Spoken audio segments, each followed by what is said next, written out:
Stage management is howling her cue from the wings. I'm there thinking, what are we to do? She goes completely up on her line. Oh, she would do that, And wouldn't she? then James whispers to her, forget it, dearie. It's a matinee audience. They don't even have their earpieces in. Hey. So many possible worlds, but we got this one.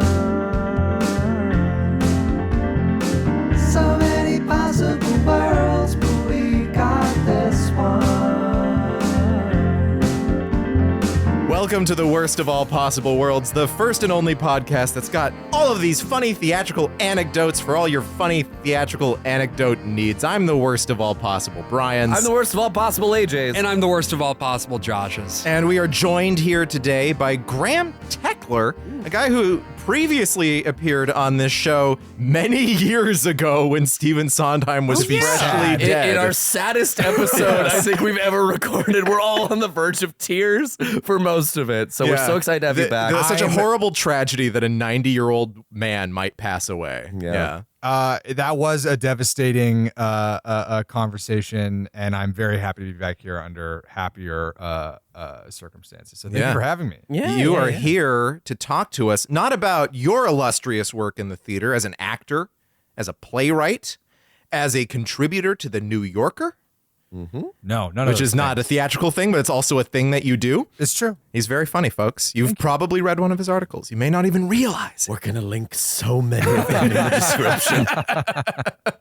But you've joined us to talk about the hit Canadian television show, the hot new thing that all the Zoomers are buzzing about, the 2005 classic from Acorn Media, Slings and Arrows, season 2. When did you do your episode on the first season? 1 year ago. 1 year ago. Pretty much exactly a year ago. And I believe I just slid. I was a real reply guy about it. I was just like, if you are, and listen, like I am not normally someone who's like, I want to be in your podcast. Get me on there, because people got their own thing going on. You don't want to with the Sondheim thing, I was like, it'd be fun to have a guest. Graham is great. Let me call him up. But I don't ever want to be like, we kind of have a plan for that, and then you're like imposing your friendship on people. I was like, guys, please let me talk about this. Just like, specifically you season threatened. 2, I remember. You threatened our careers. Like you were really the next angry. available opportunity that Slings and Arrows is being discussed. Like, and then we waited like 14 months to do the next. But we do. It's a nice yearly tradition. Yeah. Like I really dig this. But it was specifically you want to talk about season 2, which I think is a very, very fascinating season of television. It's, in my opinion, the best season out of the 3. It's my favorite. I think it hits higher highs, but I also think it hits lower lows. I'm with you on that. It has some of my, if not my favorite stuff in the entire show, but I do think it's the most angular and weird season to talk about, and that's why I particularly wanted. It's a very difficult play to stage effectively. Well, he says over and over and over, as AJ and I have said over and over and over on this podcast, much to the bewilderment of Josh. Hey, I'm just along for the ride on this one, boys. Yeah. I should say though, before we get into talking about this season, if you're interested in hearing more about Slings and Arrows, we did do that episode last year. Would recommend you go check it out. We go in depth in that episode into a lot of stuff about like how this show got made and who the different people were who made it happen and what that looked like. Right. We're not really going to be touching on that today though, because we've already done that backstory. We're continuing the story, folks. Exactly. Yeah, just like the show. The basic points, there is a theater festival in Canada that is not called Stratford, but it's Stratford. It's called the New Burbage Festival. You have this guy, Jeffrey Tennant. He went insane doing Hamlet. And then he came back and he directed a movie star who is not Keanu Reeves in Hamlet. You have Ellen Fanshawe, who is his ex, who is also sort of the aging actress who has done a lot of the work and is kind of losing on the roles that she could be doing at this point because Shakespeare starts to just run out of women. Right. She's a bit of a diva. She exists in many ways as a foil to Jeffrey. And so they sort of have a combustible relationship, shall we say. You have Oliver, who is played by Stephen Ouimet of television's Beetlejuice. And the cartoon is... he played. okay. an old gay director who gets run over by a pork truck and is a ghost now. Canada's finest hams. You also have Mark McKinney as Richard Smith Jones, a man as bland as both of those last names, running the theater festival and also co-writing the show. Wait. Richard with 3 names? Perhaps some sort of Richard the Third? That is a stretch. Yeah, I don't know about that one. Okay. Here's the thing. I'll write that out. But Graham, So I also want to plug your episode on the first season, which I just listened to. Thank you for plugging our show on your show. Let's go. As a non-co-host of this podcast, as a listener, I can speak to the listener and the psychology of the listener and say, you will really enjoy the episode. It's a lot of fun. I had, to my shame, I hadn't picked up on the broad connections between the plays and the plot of Slings and Arrows. Yeah. I don't think I had noticed how specific they get when you were all describing like, oh, this beat in the first season is this specific beat in Hamlet, and that had somehow I've seen the show like 4 or 5 times at this point. Had missed the finer points there and had only been picking up on the very broad stuff, and which I think is kind of to the show's credit that it doesn't. It's not so obviously like to be or not to be. I'm not just saying that to make myself not escape sounding like a dumbass for not picking up on it, but the fucking chameleon thing that Brian brought up, that there's an actual chameleon. The chameleon's mentioned. dish. I eat it's that the kind air of thing hot served. You just gotta Sorry cape for on not picking up on the chameleon's dish. Sorry, wait, hold on. Sorry. Sorry, everyone. Sorry, everyone. Sorry. Fuck. But so I would not put it past them to be slipping in the 3 named Richard thing. Well, and that's the thing about this second season was Slings and Arrows was only supposed to be 1 season. It was supposed to be a one and done thing. They had an idea sketched out for what a sort of a 3-season arc would be. Right. But that was high hopes for a living. Yes. You can't do that anymore. No, Mama said I could. No, inflation, man. It's not. This is us coming out. We're supporting the Buttigieg bid for the presidency this year. I'm doing the dance. Coming up from behind. I'm doing the dance right now. You can't see it. But I'm doing the dance. Graham is actually doing the dance. I tried and I forgot what it was. It is very funny because, Graham, we listed all of your credits, but we failed to mention that you were a speechwriter for Buttigieg during that whole campaign. I didn't want to I didn't feel like a safe place to bring up my time, my successful tenure. It was a shame he cut all your jokes. I feel like that would have really helped him. Graham was actually the guy who pulled the fuse box and turned off all the lights in that gymnasium. Yeah. It's a shame because he's such a funny guy and he's just got that crackerjack timing. And it's a shame that he wouldn't let us play to that forte. It's all right. I personally he's doing great work as Secretary of Transportation. He's the choo-choo man. Yeah. He makes the trains go choo-choo. I have He high makes the hopes trains stop going choo-choo for the 2028 apparently. election. Yeah. The highest of hopes. Yeah. The show was surprisingly successful after that first season, and it got 3 seasons. But it's not a very successful show. It's a cult hit. People buy the DVDs and stuff in the States and everything, but it was a much bigger hit when it got remade in Brazil. What we start with here at the beginning of season 2 is continuing a structure that they developed in the first season, right? The pilot of season 1 is its own contained story, but it connects into what the rest of the season is going to be. Season 2 starts with what is essentially an epilogue to season 1. Right.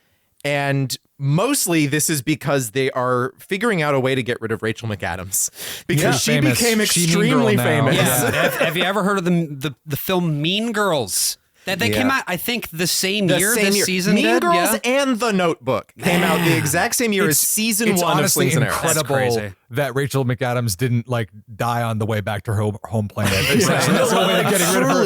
That they were able to get her back. You can tell it must have been a tight schedule because it's just her and Luke Kirby. Yeah, and Ellen. It's just the 3 of them basically in all of the scenes. I think Jeffrey interacts with her, but it's really tight. Yeah. They're not really hanging out with the rest of the crowd, but it's done very elegantly. It doesn't feel like a COVID production the way that they do it. Right. There's no blue screen Jeffrey in the background saying goodbye. Well, it contrasted interestingly for me with I don't know if you've ever seen Party Down, but at the very last episode of the new season of Party Down, they brought back Lizzie Kaplan. Surprise. Okay. Spoiler alerts for season 3 of Party Down, I guess. But that was one where they very clearly were okay, we have her for an hour. Let's try to do something. Yeah. And I was so impressed with Slings and Arrows, how they were able to get Rachel McAdams back in, incorporate her into the storytelling in a way that felt like durable and lasting. Yeah. And it wasn't just, oh, we got to get rid of her now. And I think it set us up well going into the rest of the season because, of course, in season 2, there's also an ingenue who we end up getting. So the handoff was done really nicely. I thought this was mechanically very elegant. I think in the past, I used to see this as like, if not a liability then to the season, then at least a bit more of like a perfunctory element of the season where it's like Right. the show has the opposite problem that the show has in reality, which is like narratively and production wise, they have the opposite problem. The production problem is that Rachel McAdams is the actress is too famous to continue being on this show. Yeah. And narratively, the Luke Kirby character is too famous to plausibly continue being at this Being at the festival. festival, yeah. And so there is a kind of like, I think watching it this time, it was a lot more elegantly done than I remembered it somehow. Yeah, I'm sure. Yeah, if you're just going into it, you're not necessarily thinking about the time that the show is being made or when each season is being filmed. You're like, well, okay, that character's gone now. Yeah, right. But I do think it's a coda on the showman's arc that that needs to be there that couldn't have possibly been done in season 1. Yeah. Given where that story ends. And it gives Ellen this great moment where she has sacrificed everything in her life, her relationships and everything to be an actor. Right. And being a woman in a Shakespeare festival means that everything dries up by the time you're 40. Well, because she goes from playing Ophelia to 7 years later playing Gertrude, Yeah. which Which is is crazy. Like, that's an absurd turnaround time. And then she's like, and then what? You're like the nurse. We get this great moment of clarity from her where she goes to Rachel McAdams. She's like, get the fuck out of here. Who cares As if this fast as you relationship can. with Jack Crew lasts? Who cares? Maybe it's going to fall apart in a couple weeks, but what business do you really have to do around here? Everything is always going to be a risk. You're an actor. Yeah, and it's lovely. And I actually think it's to Rachel McAdams' great credit that she came back to do this at all. Yeah. She Yeah. was so famous at this point, she did not have to, like, by any means come back to finish off this arc. But she did, and she stayed for the whole episode. And it's actually a lot more substantial a role than I was expecting for, like, a goodbye thing. Like, she actually has, like, huge It's a moments number of and scenes, beats. yeah. Yeah, and she's so winning and so charming. The only thing that I think this kind of shoots the show in the foot for going forward is that the new ingenue that comes in is just not Rachel McAdams. Yeah. And that's not that actor's fault. I think she does a good job with it. But, like, how do you compare? And it with, becomes like, even clearer in season 3 that they had planned an arc for that character. Oh, sure. That Yeah. would progress through season 3. And Oh, it's also why interesting. Sarah Polley's character is drawn so like caustically from the very beginning. You're like, I don't know if I really like this person. That's interesting. Right. But it makes sense if you think about that arc being from season 1 to the end. But they kind of stay the course with just a different ingenue each season. So we're at the last performance of Hamlet. It's the end of the season. It's all of these high school groups that are coming in and throwing pennies at them. It's a wonderful commentary on how art that runs long enough, or a theater show that runs long enough, eventually becomes a parody of itself. Yeah. Like, Jeffrey is running around backstage giving people notes, and I just want to call this out for a little bit.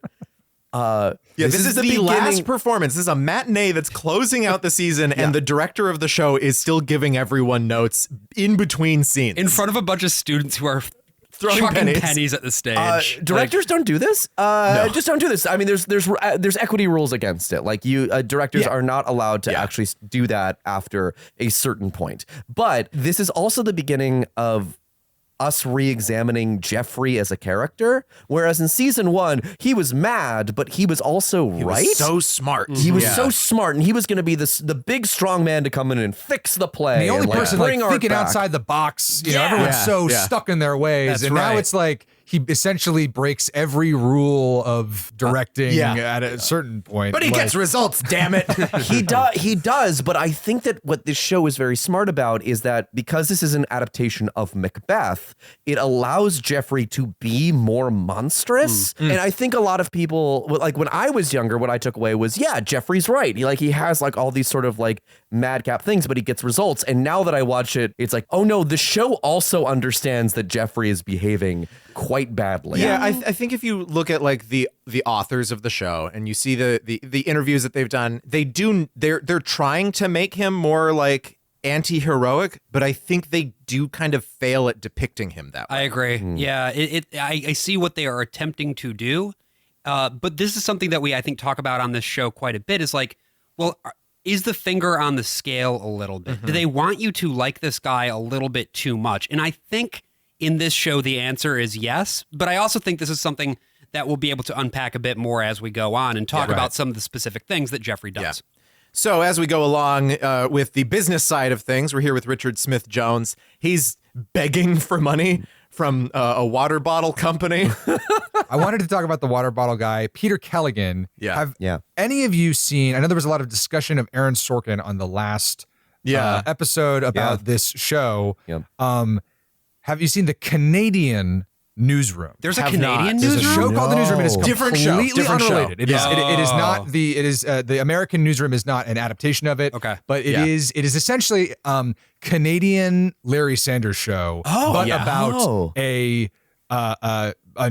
newsroom. A long-running show too, and one that I think kind of came back. Yeah, not that many episodes, but like. Right, because it's Canadian. They do 6-episode seasons. It's a bit more long running in the British way of it's like, it's 6 episodes, but it's been running for 20 years. And so who knows how that works? But but it's extremely, extremely good. And similarly to like when I discovered Slings and Arrows as a teenager, that was one where it's like, hey, if you can like, it's in like every episode's in 5 parts on YouTube or something, and you can watch it. And it's like if you're like a sitcom nerd, like this is where you start really digging into. By the way, you can still watch Slings and Arrows on YouTube to this day, but it's just like pixelated shapes. Yeah, someone was like, it's AI upscaled, which just looks way worse than if they hadn't touched it at all. It's also whenever there is any kind of solid black on the screen, it starts like glitching out with like a ghostly circles and stuff, which makes it look like the theater is always haunted whenever they're in it, which it is. So, which it is. I mean, to be fair, it's also just Canadian propaganda in the blacks. It'll just start being, like Looney Now. Well, and this is a great scene where you have this guy who's really abrasive.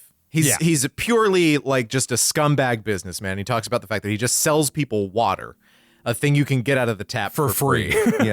And he has reprioritized his business. They're like, your charity, because you fucked up so bad last season by banging someone who was on the board. Which he did, by the way. We will remember Richard having an ongoing affair with this horrible, horrible woman named Holiday, who was going to like turn the whole thing into like a Shakespeare amusement park. This is a thing that I do love about the second season is that the main victory at the end of season 1 is like, we've cast this horrible woman out of our kingdom and she's no longer a problem anymore, which is great for the narrative of the scrappy young theater company, sticking it to the corporate man, but does actually cause a huge fucking we don't problem. have any money. The company's fucking destitute now. And between that and sort of like triumphant staging of Hamlet, like, we finally did it, and like, and the show was great, and we all love each other, and it's all great.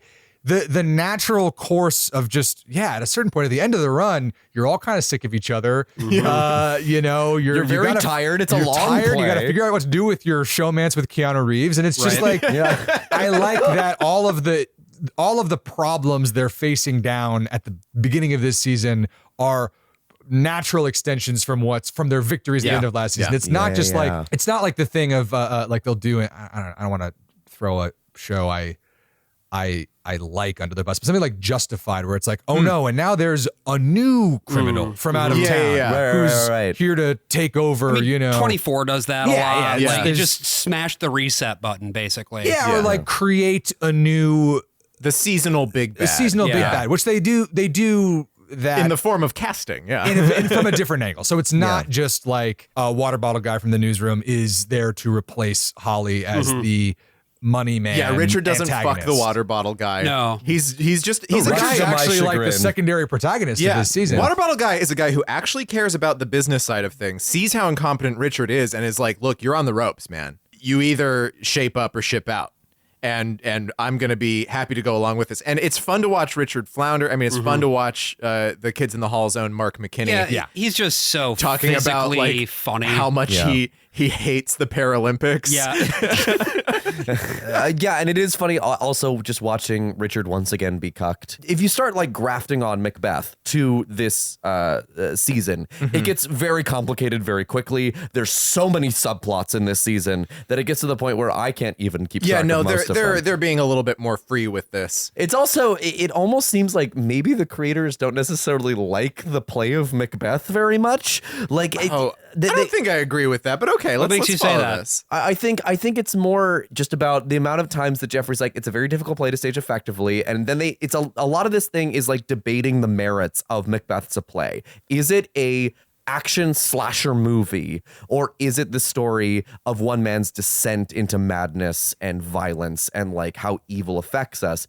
And it's not like with Hamlet where they were going into it with like, this is a great play that just needs to be revealed as great. This is actually a season about people being like, how do we make Macbeth work? They're treating Macbeth like it's a problem play in the Shakespearean sense of the term, which is I think it kind of is. It is. Yeah, absolutely. It That second half is just weird. and there is, of course, and we will talk about this more, famously a curse on the play itself. Yeah. You know, and people who are superstitious will tell you don't say fucking Macbeth in a theater, because the moment that you do, something bad is going to happen. Yeah. In prep for this episode, people kept asking me what we were covering this week for the podcast, and I was in a theater, and I said, "Oh, we're doing Slings and Arrows season 2," and they're like, "Oh, what's the play they did for that?" And I said Macbeth, and they would make me go outside every time. They would trap me in it, so I would spin around and spit over my shoulder. And you have to be whatever. invited back in like a vampire. And Well, you know, there is also the rumor that Macbeth is cursed because it uses like actual like witch incantations in the double toil and trouble thing,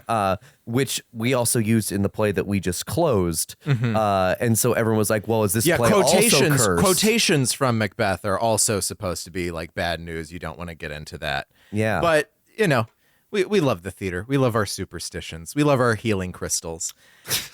We love our not whistling in the theater so you're not crushed by scenery. I mean, that's important. But going into Macbeth, of course, Hamlet had a ghost. Season 1 of Slings and Arrows had a ghost.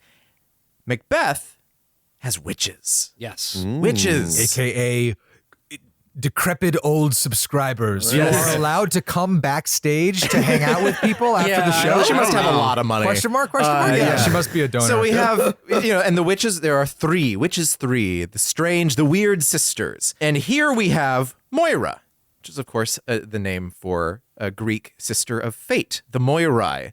A singular Moira. So Moira shows up. She's a very witchy lady, very wrinkly and, dressed with like a wrap around her head and everything and talking in cryptic tones about what the season may portend. Because Macbeth is not they're not going to do Macbeth. But she's sort of talking about it as if it is. It's going to happen. It's going to happen. Yeah. And putting it in, and Jeffrey immediately.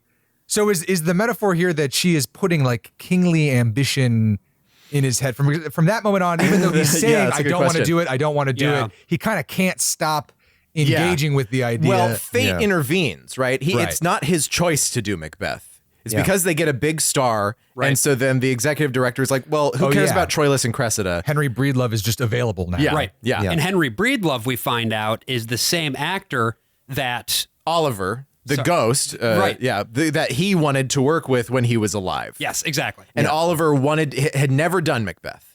And he has all of these notebooks in a box somewhere about what his vision for Macbeth is going to be. Boxes and boxes and boxes. Yeah. Yeah, I also just want to shout out that the shot where Moira like gives her prophecy about Macbeth happening, it's a very weird shot for Very this weird show. shot. It's a very tight close up of just her face. She's staring. They're shooting her on a super long lens. Her face is moving so much, and it looks like she's about to like make the whole frame explode. I love this about this show that like it is 90% shot like a normal television dramedy, and then every once in a while they'll just be like, what if we just fucking went crazy for a second? And part of it is that her actual face is so fucking wrinkly. It's it's just She's not even. She's like in her 60s. But here. she just is somebody who has a lot of wrinkles. Yeah, and it's great. The use of that lens and of the framing makes her look like she's 10,000 years old. She looks like she's in Tilda Swinton old age makeup. And if I can make the scene a little pop a little bit more in your mind, I watched the behind the scenes for this, and they're interviewing two of the actors on the show, but you get to see the crew just like setting up shots in the background. Bob Martin walks by at one point, one of the co-creators of the show, but most of the crew members are all in like hockey jerseys. So imagine this being shot with just like Gretzky apparel right behind AJ, they're called hockey sweaters. I'll have you they're know. Not. They are? Yeah. Are they? Wait, do you not know about the best-selling Canadian children's book of all time, Okay, so The Josh- Hockey Sweater? Nope, Josh. I grew wow. up in a little town called Gallup, New Mexico, and AJ grew up in an even smaller town named San Diego, California. All right. We do not fucking know anything AJ, about hockey. The AJ, would you hockey mind sweater. apologizing really quick? Yeah, dude, you no, apologize to Canada, AJ. I'm so sorry. I'm so No, sorry, no, no, no, Canada. no. Say it again. I'm so sorry, Canada. That's not how you pronounce that word. The hockey I'm so sweater. sorry, There- Canada. There we go. There we go. The hockey sweater, La Chandelle de Hockey in the original French, No. is a short No. story by Canadian author Roche Carrier and translated to English by Carrier. by Sheila Fishman. He's reading from his laptop right now, just so you know. And basically, what you No, get, his eyes have rolled up in the back of you his get head. this kid. You get this kid, Josh right? went into mentat mode. He's a fan of the Montreal Canadiens, and then his fucking mom gets him a Toronto Maple Leafs hockey sweater instead. Wait, I'm sorry. There is a hockey team that's just called the Canadians. Do you seriously not I know this? seriously, I don't know anything about hockey. Brian, we're gonna need you to apologize now. Sorry, fuck. Sorry, guys. Sorry. Yeah, it's the That is Montreal a Canadiens. very They've- good. Very hauntingly good. Damn. The Montreal Canadiens have won, I think, 22 Stanley Cups. Here's a fun fact about San Diego. Our hockey team was so bad it stopped existing. I know. Like our football team. Listen, I'm just going to wrap up by say this. Fuck the Leafs, fuck the Habs, go Wings, baby.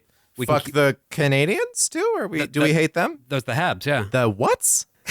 that is not short for Canadian. that can't It's short be. for habitants, which is... What the fuck is that? I don't... If you... Habitant? What yeah, the fuck? They're What? the inhabitants of Montreal, the Canadians. This is filth, and I will not allow it on my show. None of these are jokes. None I of have these told- are in the Bible. It's Easter, Josh. Canadian listeners, sound off in the comments. Christ is rising, and you're just pushing him right back in.